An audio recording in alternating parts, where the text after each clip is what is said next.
Good morning all of you. Tarun school के YouTube channel पे मैं आप सभी का हार्दिक स्वागत करता हूं। जैसे कि लास्ट वीडियो में मैंने पढ़ा था ठोस क्या होता है, ठोस के गुणधर्म, और वहां पे ठोसों को अवयवी कणों की व्यवस्था के आधार पे कितने भागों में विभाजित किया गया है ये भी पढ़ लिया था। ठीक है, फिर वापस हम थोड़ा सा यहाँ पे इनका रिपीटेशन कर लेते हैं कि ठोस का वर्गीकरण, ठोसों का वर्गीकरण। ये जो वर्गीकरण पर पढ़ रहे हैं वो किसके आधार पर है? अवयवी कणों की व्यवस्था के आधार पर। अवयवी कणों की व्यवस्था के आधार पर।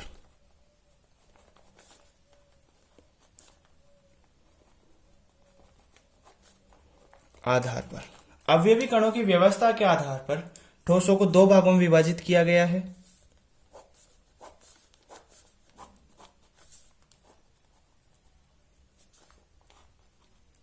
एक नंबर होता है क्रिस्टलीय ठोस,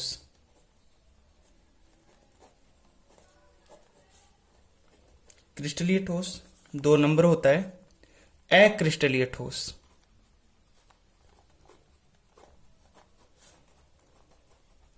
देखो डियर स्टूडेंट्स, मैं आपसे रिक्वेस्ट करता हूं कि जो भी टॉपिक आपके समझ में नहीं है उसका तुरंत आप अपना क्वेश्चन पुटअप कर लो।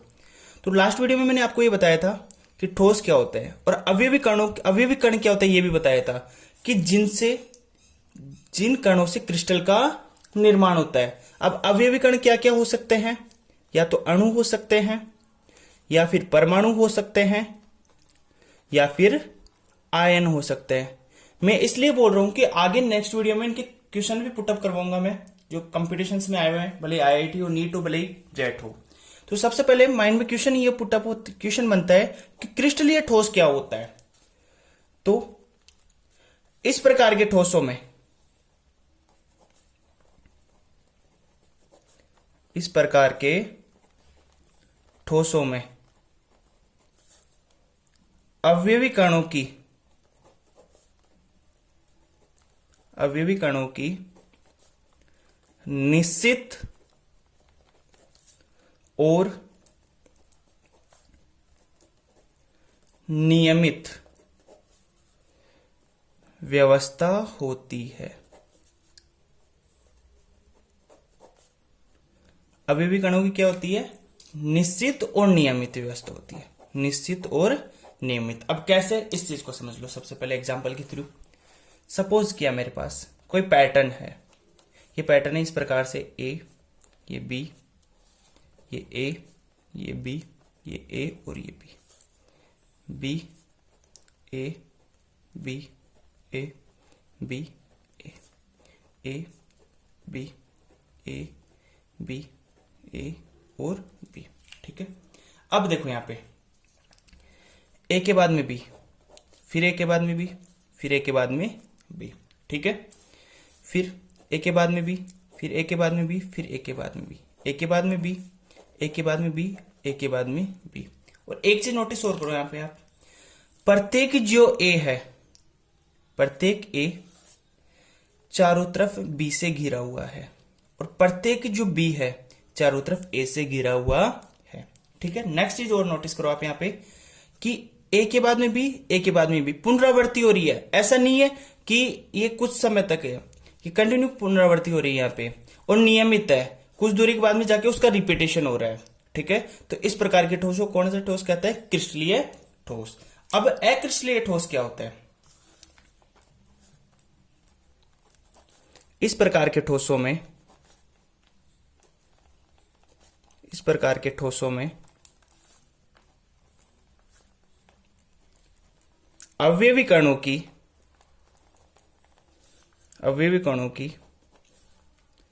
निश्चित और नियमित व्यवस्था नहीं होती है। अब देखो यहां से क्या बन गया? इस प्रकार के ठोसों में अवयवी कणों की निश्चित और नियमित ज्यामितीय व्यवस्था नहीं होती। अब कैसे, इसको एग्जांपल के थ्रू समझ लो इसको भी यहां से। कैसे, सपोज कि ये कोई पैटर्न है a, b c b a b b b c a d a c b b. अब देखो यहां पे इन ठोसों में तो क्या हो रहा था, फिक्स पैटर्न था, एक के बाद में बी एक के बाद में पुनरावृत्ति हो रही थी। अब लेकिन यहाँ पे निश्चित और नियमित ज्यामितीय व्यवस्था नहीं होती। अब देखो ए के बाद में बी, फिर सी आ गया, फिर बी आ गया, आना क्या चाहिए था, जबकि ए आना चाहिए था, फिर ए के बाद में क्या आना चाहिए था, बी, यहाँ पे क्या आ गया, ए। कोई निश्चित पुनरावृत्ति नहीं है, कोई नियमित व्यवस्था नहीं है, तो ऐसे ठोसों को क्या कहेंगे, अक्रिस्टलीय ठोस कहेंगे। अब नेक्स्ट देखो यहाँ पे, अब इनकी जो कणों की आंतरिक व्यवस्था है वो भी सीक्वेंस में है, एक के बाद में बी एक के बाद में बी, जबकि इसमें आंतरिक व्यवस्था में निश्चित नहीं है। नेक्स्ट देखो यहाँ पे, अब इनका गलनांक, इनके गलनांक के बारे में बात कर लेते हैं, क्रिस्टलीय ठोसों के गलनांक के बारे में। अब देखो इनका गलनांक निश्चित होता है, इनका गलनांक निश्चित होता है। अब निश्चित कैसे होता है, देखो अब आपको यह अच्छे से पता है कि जितने भी मॉलिक्यूल्स है, जितने भी अणु है या जितने भी परमाणु है, इन सब के बीच में क्या रहेगी, बॉन्डिंग रहेगी। इसकी मध्य बॉन्डिंग, इसके मध्य बॉन्डिंग, बॉन्डिंग बॉन्डिंग बॉन्डिंग, ये बॉन्डिंग, यहाँ पे भी बॉन्डिंग है, सब जगह क्या है, बॉन्डिंग है, बंध बना रखा है इसने। अब इस बंध को तोड़ने के लिए ऊर्जा की आवश्यकता होती है, ऊष्मा की आवश्यकता होती है। अब एक चीज बताओ, एक तो अकेला कोई व्यक्ति, अकेला पर्सन है, जैसे सिंगल पर्सन हुआ, उसको आप इजीली हरा सकते हो, सिंगल पर्सन है आप उसको इजीली हरा सकते हो। लेकिन एक 10 लोगों का समूह है और वो भी एक दूसरे के साथ बहुत स्ट्रांगता के साथ बंधे हुए हैं, तो आप अकेले व्यक्ति को इजीली तोड़ सकते हो या 10 व्यक्तियों को इजीली हरा सकते हो। मीन्स अकेले व्यक्ति को हरा सकते हो या 10 व्यक्तियों को हरा सकते हो। तो नॉर्मल सी बात है, अकेले को आप इजीली हरा दोगे बट 10 को हरा नहीं सकते। सेम इसी टाइप से इन सब मॉलिक्यूल्स के बीच में क्या है, बॉन्डिंग हो रखी है, बॉन्डिंग हो रखी है। तो ये पूरे बॉन्डिंग के साथ है। तो यहाँ पे जैसे ही इसको तोड़ने के लिए, तो पहले ये इसको बांधे रखेगा, इसको टूटने नहीं देगा, फिर जैसे ये इसको, तो इसको टूटने नहीं देगा। यहाँ पे क्या है, यहाँ पे क्या है, देखो इसके साथ बॉन्डिंग है, बॉन्डिंग तो इसमें भी है, लेकिन इसमें जो पैटर्न आ रहा है वो पैटर्न नहीं है। इसके कारण इसमें क्या होता है कि इसके गलनांक तो क्या होता है, निश्चित होता है। अब इसको एग्जाम्पल के थ्रू समझो कैसे। आपके पास जो जल होता है H2O, पानी, ठीक है, वो 100 डिग्री सेल्सियस पे उबलना प्रारंभ करता है, 100 डिग्री सेल्सियस पे उबलना प्रारंभ करता है। वो कैसे करता है कि उसके सारे मॉलिक्यूल्स को जब 100 डिग्री टेम्परेचर में मिलेगा तभी वो उबलना प्रारंभ करेगा। ऐसा नहीं है कि एक मॉलिक्यूल्स को पानी मिलते ही वो उबलना प्रारंभ करता है, ऐसा नहीं होता है। सभी मॉलिक्यूल्स को सभी मॉलिक्यूल्स को 100 डिग्री सेल्सियस पानी टेम्परेचर मिलेगा तभी वो उबलना प्रारंभ करेगा, नहीं तो उबलना प्रारंभ नहीं करेगा। जबकि इसमें क्या होता है, इसको एग्जाम्पल के थ्रू समझ लो। आपके पास जैसे टायर है, सपोज किया, टायर का कोई पैटर्न इस प्रकार से है, a b C D A, इस टाइप से। तो देखो इसको जैसे ही सपोज किया ऊष्मा मिलना स्टार्ट हो रही है, यहां से जैसे ही इसको ऊष्मा मिलेगी तो ये हल्का हल्का पिघलेगा। पिघलने के बाद जैसे इसको ज्यादा ऊष्मा मिली तो ये क्या होगा, जलना स्टार्ट हो जाएगा। जैसे जलना स्टार्ट होगा तो आगे वाला हिस्सा क्या पिघलना स्टार्ट हो जाएगा। जैसे इसके आगे वाला हिस्सा ये जलना स्टार्ट हो गया तो इसके आगे वाला हिस्सा क्या हो जाएगा, पिघलना प्रारंभ हो जाएगा। तो ये जलेगा तो ये पिघलेगा, ये जलेगा तो ये पिघलेगा। मीन्स फिक्स पैटर्न नहीं है, तो इनका गलनांक निश्चित नहीं होता है।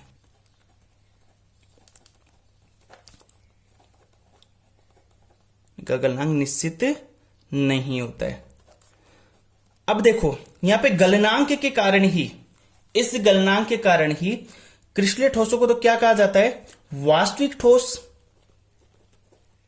इस गलनांक के कारण ही, इसी गलनांक के कारण क्रिस्टलीय ठोसों को क्या कहा जाता है, वास्तविक ठोस या रियली सॉलिड या सत्य ठोस, ट्रू सॉलिड, सत्य ठोस कहा जाता है। किसको, क्रिस्टलीय ठोसों को। किसके कारण, निश्चित गलनांक के कारण। इनका गलनांक निश्चित नहीं होता है, तो गलनांक निश्चित नहीं होने के कारण, इनका गलनांक निश्चित नहीं होने के कारण इनको क्या कहा जाता है, छद्म ठोस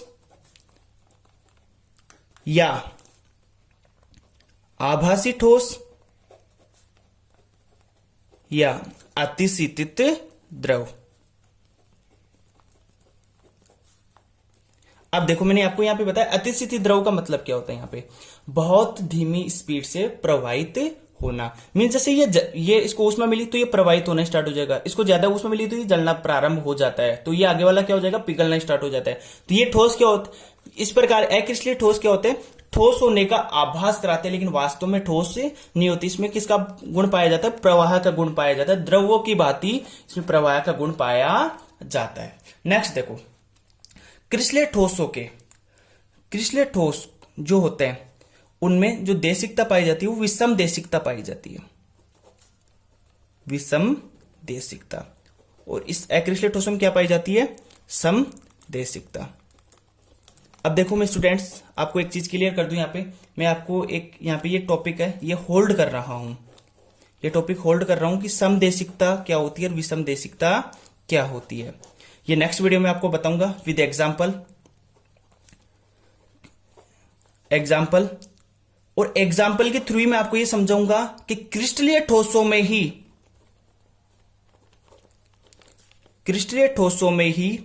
विषम देशिकता क्यों पाई जाती है और अक्रिस्टलीय ठोसों में ही समदेशिकता क्यों पाई जाती है। नेक्स्ट वीडियो में बताऊंगा, क्योंकि फिर ये वीडियो काफी लॉन्ग हो जाएगा। नेक्स्ट वीडियो में आपको ये क्लियर कर दूंगा पूरा विद एग्जाम्पल के थ्रू कि क्रिस्टलीय ठोसों में ही विषम देशिकता क्यों पाई जाती है और अक्रिस्टलीय ठोसों में समदेशिकता क्यों पाई जाती है। नेक्स्ट देखो, विदलन का गुण, मतलब इन क्रिस्टलीय ठोसों को यदि तेज धार वाले औजार से काटे, यदि क्रिस्टलीय ठोसों को तेज धार वाले औजार से काटे तो ये दो चिकनी सतह वाले भागों में विभक्त हो जाते हैं। मीन्स यदि क्रिस्टलीय ठोसों को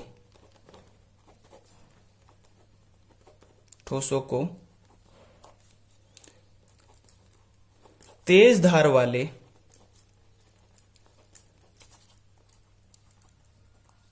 औजार से काटा जाए तो ये सपाट और चिकनी सतह वाले दो भागों में विभक्त हो जाते हैं और ये अनियमित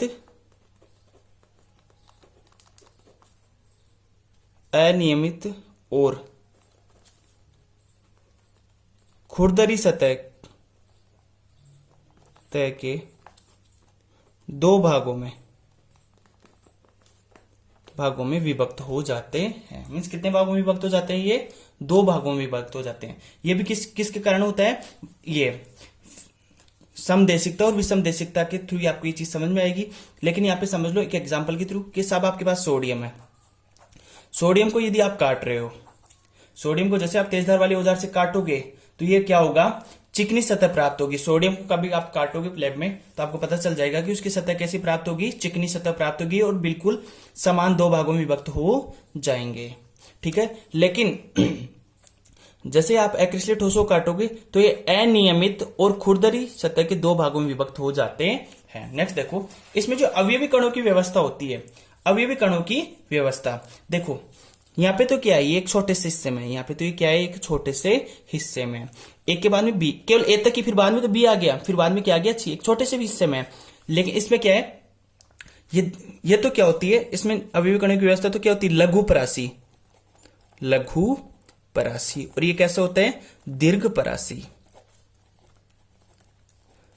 लघु परासी का मतलब एक छोटे से हिस्से तक इनकी परास होती है इनके अवयवी कणों की, लेकिन इनके अवयवी कणों की परास कैसी होती है, दीर्घ मतलब थोड़ी दूरी में होती है। इसके कंपैरिजन में अब देखो, ये तो इतनी सी दूरी में आ गया, फिर सी आ गया, फिर बी, ये तो इतने से हिस्से में आ रहा है, जबकि इसके कंपैरिजन में ये क्या है, दीर्घ परासी हो गया। ठीक है, इसकी गलन ऊष्मा, इनकी गलन ऊष्मा किनके, क्रिस्टलीय ठोसों की, इनका गलन देखो यहाँ पे, इनका गलनांक यदि निश्चित है, इनका गलनांक यहाँ पे क्या था, निश्चित है, और इनका गलनांक क्या था, निश्चित नहीं था। तो इनका गलनांक निश्चित है तो इनकी गलन ऊष्मा भी क्या होगी, निश्चित होगी। तो इनकी गलन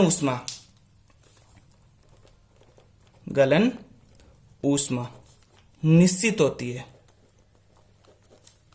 और इनकी गलन ऊष्मा निश्चित नहीं होती है।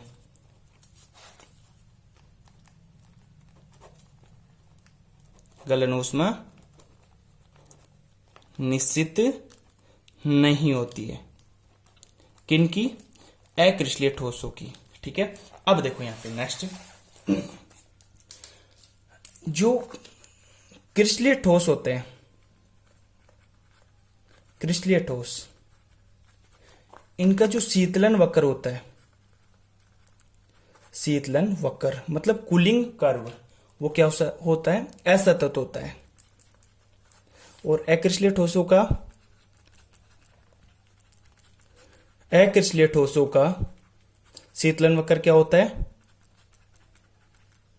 शीतलन वक्र कैसा होता है, सतत होता है। अब इसको एग्जाम्पल के थ्रू समझ लो। यहां पे मैं आपको एग्जाम्पल के थ्रू समझा रहा हूं, जल वक्र के थ्रू। जल वक्र के थ्रू आपको एग्जाम्पल के थ्रू समझा रहा हूं, वो समझ लो कैसे।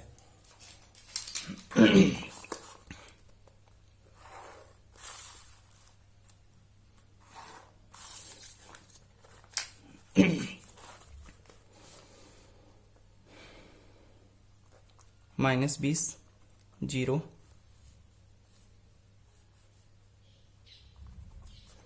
20, 40, 60, 80, 100, 120, 140 डिग्री सेल्सियस। ठीक है, इस साइड में है टेम्परेचर, ताप, इस साइड में है समय। ठीक है, अब देखो यहाँ पे ये जो टेम्परेचर दे रखा है वो डिग्री सेल्सियस में दे रखा है। अब आपको अच्छे से पता है कि जो जल है भाप अवस्था में है कितने डिग्री सेल्सियस पे, 140 डिग्री सेल्सियस पे। किस अवस्था में, भाप अवस्था में। ठीक है, जैसे ये 100 डिग्री सेल्सियस पे आएगा, जैसे ये 100 डिग्री सेल्सियस पे आएगा तो ये किस में आएगा, किस में आ जाएगा, 100 डिग्री सेल्सियस पे आते किस में हो जाएगा, ये द्रव में हो जाएगा। और जब तक पूरी भाप द्रव में नहीं बदल जाती, मतलब द्रव में परिवर्तित नहीं हो जाती, तब तक इसका टेम्परेचर क्या रहता है, नियत हो जाता है।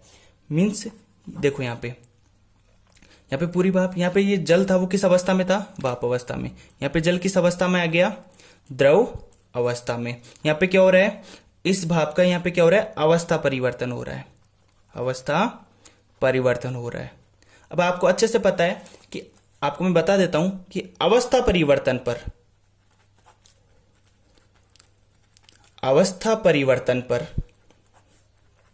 ताप नियत रहता है। अवस्था परिवर्तन पर ताप नियत रहता है। ताप क्या हो जाता है, कांस्टेंट हो जाता है। किस पे, अवस्था परिवर्तन पे। यहां पे तो देखो ये कूलिंग हो रहा था, लेकिन 100 डिग्री सेल्सियस पे जैसे ही आया तो इसके सारे मॉलिक्यूल्स, जब तक पूरे मॉलिक्यूल्स द्रव में परिवर्तित नहीं हो जाते, यहां पे तो किस अवस्था में था ये, भाप अवस्था में, यहां पे किस अवस्था में आ गया, ये द्रव अवस्था में आ गया। जैसे ये द्रव अवस्था में आया, जब तक ये सारे मॉलिक्यूल द्रव में नहीं बदल जाएंगे तब तक इसका टेम्परेचर समान रहेगा, मतलब 100 डिग्री सेल्सियस रहेगा। आगे देखो नेक्स्ट, फिर वापस ये कूलिंग होना स्टार्ट हुआ और 0 डिग्री सेल्सियस पे जैसे ही जाएगा, ये 0 डिग्री सेल्सियस पे जैसे ही जाएगा, जब तक 0 डिग्री सेल्सियस पे जैसे ही आगे जाएगा, ठीक है, तो यहाँ पे जितने भी सारे मॉलिक्यूल्स है, यहाँ पे वापस अवस्था परिवर्तन होगा इसका। यहाँ पे सारे मॉलिक्यूल जब तक बर्फ नहीं बन जाएंगे तब तक अवस्था परिवर्तन रहेगा। यहाँ पे भी क्या हो रहा है, अवस्था परिवर्तन हो रहा है, अवस्था परिवर्तन हो रहा है यहाँ पे, ठीक है। यहाँ पे अवस्था परिवर्तन हो रहा है मतलब सारे मॉलिक्यूल्स जब तक बर्फ नहीं बन जाएंगे, यहाँ पे जल किस अवस्था में आ गया, ठोस अवस्था में आ गया, जल किस अवस्था में आ गया, ठोस अवस्था में है। सारे मॉलिक्यूल जब तक ठोस नहीं बन जाएंगे, किसके, जल के, तब तक यहाँ पे टेम्परेचर क्या रहेगा, समान रहेगा। अब देखो यहाँ पे क्या था इसका वक्र, कर्व फॉर्म में, यहाँ पे क्या हो गया कांस्टेंट हो गया, यहाँ पे वापस कर्व फॉर्म में, फिर वापस क्या हो गया कांस्टेंट हो गया। यहाँ पे अवस्था परिवर्तन, और अवस्था परिवर्तन पे मैं एक चीज आपको बता चुका हूं कि अवस्था परिवर्तन पे ताप क्या रहता है, नियत रहता है। वो किसके कारण होता है, ये गुप्त ऊष्मा के कारण होता है। गुप्त ऊष्मा का फैक्ट यहाँ पे लागू होता है, इसके कारण ऐसा होता है। तो क्रिस्टलीय ठोस होते हैं, उनकी शीतलन वक्र कैसे होते हैं, असतत होते हैं। देखो यहाँ पे रेगुलर नहीं है, यहाँ पे कर्व आ रहा है, फिर कांस्टेंट हो गया, फिर कर्व आ रहा है, फिर वापस यहाँ पे क्या हो गया कांस्टेंट हो गया। जबकि अक्रिस्टलीय ठोसों की शीतलन वक्र कैसे होते हैं, सतत होते हैं। अक्रिस्टलीय ठोसों की शीतलन वक्र कैसे होते हैं, सतत होते हैं। जैसे मैंने आपको टायर का एग्जाम्पल दिया था यहाँ पे, कि यहाँ पे क्या था, जैसे ये इसको ऊष्मा मिलेगी तो ये पिघलना स्टार्ट होगा। जैसे ये पिघलना स्टार्ट होगा तो यहाँ पे ये इसके कोई असर नहीं होगा। जब ये जलना स्टार्ट होगा तो आगे वाला पिघलना स्टार्ट हो जाएगा, जब ये जलना स्टार्ट होगा तो आगे वाला पिघलना स्टार्ट हो जाएगा। तो इसका वक्र कंटिन्यूअसली, इसका फैक्ट इसका इस पे जा रहा है, इसका फैक्ट इस पे जा रहा है, तो इसका कर्व कैसा आएगा, इसका जो ग्राफ आएगा वो कैसा आएगा, कर्व फॉर्म में आएगा। इस टाइप से इसका ग्राफ बनेगा। यहाँ पे टेम्परेचर ताप, यहाँ पे समय। ये किसके लिए हो गया, ये तो किसके लिए था, क्रिस्टलीय ठोसों के लिए, क्रिस्टलीय ठोसों के लिए। ये किसके लिए हो गया, अक्रिस्टलीय ठोसों के लिए। अभी इसके सारी प्रॉपर्टीज, ठीक है, इसके एग्जाम्पल। क्रिस्टलीय ठोसों के जो एग्जाम्पल होते हैं वो क्या क्या होते हैं, पोटेशियम नाइट्रेट,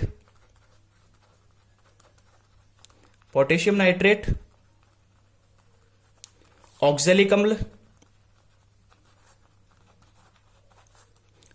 अम्ल, बेंजोइक अम्ल, लोहा, चांदी, कॉपर, सोना, बहुत से एग्जाम्पल होते हैं। इसके एग्जाम्पल क्या क्या है, कांच, लकड़ी, रबर, पीवीसी बोले तो पॉलीवाइनिल क्लोराइड, जो कि आप बहुलक वाले चैप्टर में पढ़ोगे।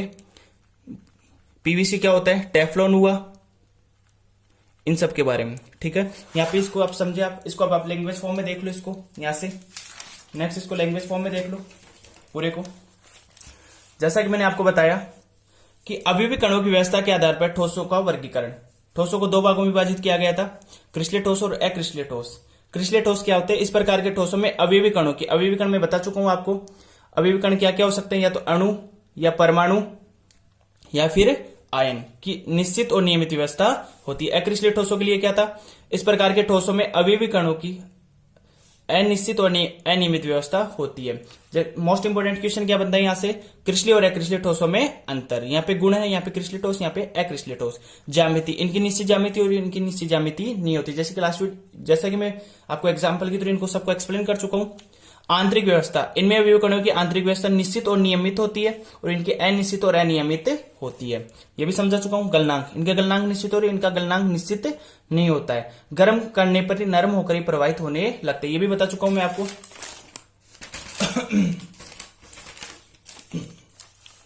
प्राकृतिक ठोस कहलाते हैं। निश्चित गलनांक न होने के कारण ये अतिशीतित द्रव या आभासी या सदम ठोस कहलाते हैं। शीतलन वक्र, निश्चित गलनांक के कारण इनके शीतलन वक्र असतत होते हैं, ये भी समझा चुका हूं पूरा ग्राफ।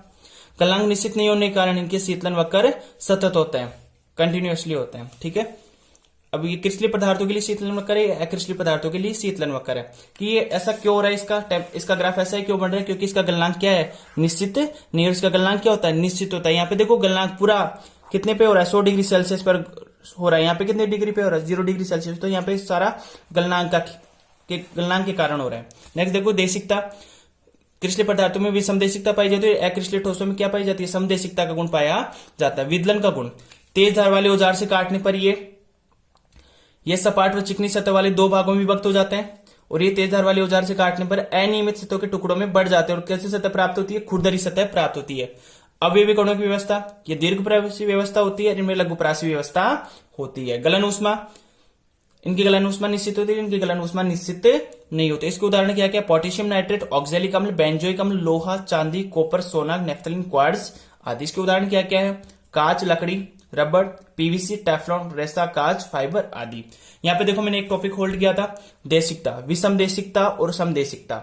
नेक्स्ट वीडियो में आपके पास जो टॉपिक होगा पहले, क्रिस्टलीय पदार्थों में ही विषमदेशिकता क्यों पाई जाती है और अक्रिस्टलीय पदार्थों में समदेशिकता क्यों पाई जाती है, इसको नेक्स्ट वीडियो में पढ़ेंगे, ठीक है। धन्यवाद। ये वीडियो अच्छा लगा तो इसको लाइक करें, शेयर करें और हमारे यूट्यूब चैनल को सब्सक्राइब करें। धन्यवाद।